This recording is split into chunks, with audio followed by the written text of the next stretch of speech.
வணக்கம். நவராத்திரி தினத்தில் இந்த 4 விஷயங்களை மட்டும் நீங்கள் பண்ணுங்கள். அம்பிகையோட அருள் நிச்சயமாக உங்களுக்கு கிடைக்கும்.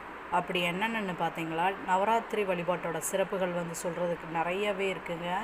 அதாவது நவர்ண மந்திரம் பாராயணம். இது என்னென்னா சக்தி வாய்ந்த நவர்ண மந்திரம்.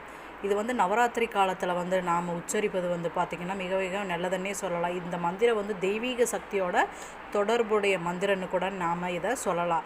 இது குறிப்பிட்ட எண்ணிக்கையை வச்சு நம்ம பாராயணம் செய்வதால் பார்த்திங்கன்னா துர்கா, லட்சுமி, சரஸ்வதி ஆகிய முப்பெருந்தேவியோட அருள் நம்மளுக்கு கிடைக்கும். அது என்னென்னா ஓ ஐ க்ரீம் க்ளீம் சாமுண்டியே விச்சை என்ற இந்த மந்திரத்தை நாம் ருத்ராட்ச மாலை ஜபமாலை வச்சபடி 108 முறை நாம் சொல்வதால் பார்த்திங்கன்னா நம்மளோட நெருக்கடிகள் நீங்கி பிரச்சனை இல்லாமல் நீங்கி தெய்வீக தன்மை நம்மளுக்கு நிரம்பி இருக்கும். 3 அகண்ட தீப வழிபாடு. அதாவது நவராத்திரியில் மிகவும் சக்தி வாய்ந்த வழிபாடாக இந்த அகண்ட தீப வழிபாடு இருக்குது. அது எப்படின்னா, ஒரு பெரிய மண் அகல் விளக்கில் தீபம் ஏற்றி அந்த தீபத்தில் நவராத்திரி தினம் 9 நாட்களும் இந்த தீபத்தை நீங்கள் ஏற்றணும்.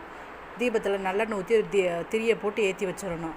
இது எண்ணெய் குறைஞ்சிராமல் முக்கியமாக நம்ம பார்த்துக்கிறோனுங்க. இந்த தீபத்தை ஏன் நம்ம வீட்டில் ஏற்றுறோம்னா, நேர்மறையான அதிர்வலைகள் நம்முடைய வீட்டில் நிறையவே இருக்கும். மேலும் தெய்வீக சக்தி வீட்டில் நமக்கு ஈர்த்து கொடுக்கும். 3வது என்னென்னா, தேவிக்கு விதவிதமான அலங்காரங்கள்.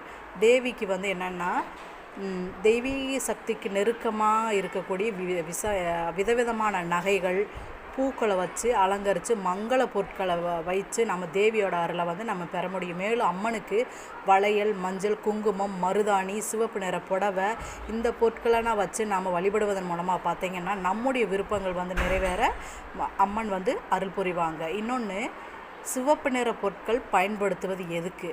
அதாவது சிவப்பு நிறம் மங்களத்தின் அடையாளமாக இருக்குது. நவராத்திரியின் போது சிவப்பு நிற வஸ்திரம் விரித்து ஆசனத்தில் எழுந்தருளை வச்சு சிவப்பு நிற அடையாள அம்பிகைக்கு அலங்கரித்து அந்த மந்திர ஜபம் செய்வது பார்த்திங்கன்னா மிக மிக நல்ல பலன்களை சேரும். மந்திர ஜபம் வழிபாடு இவை தெய்வீக சக்தியை பல மடங்கு அதிகரிக்க செய்யும். நன்றி.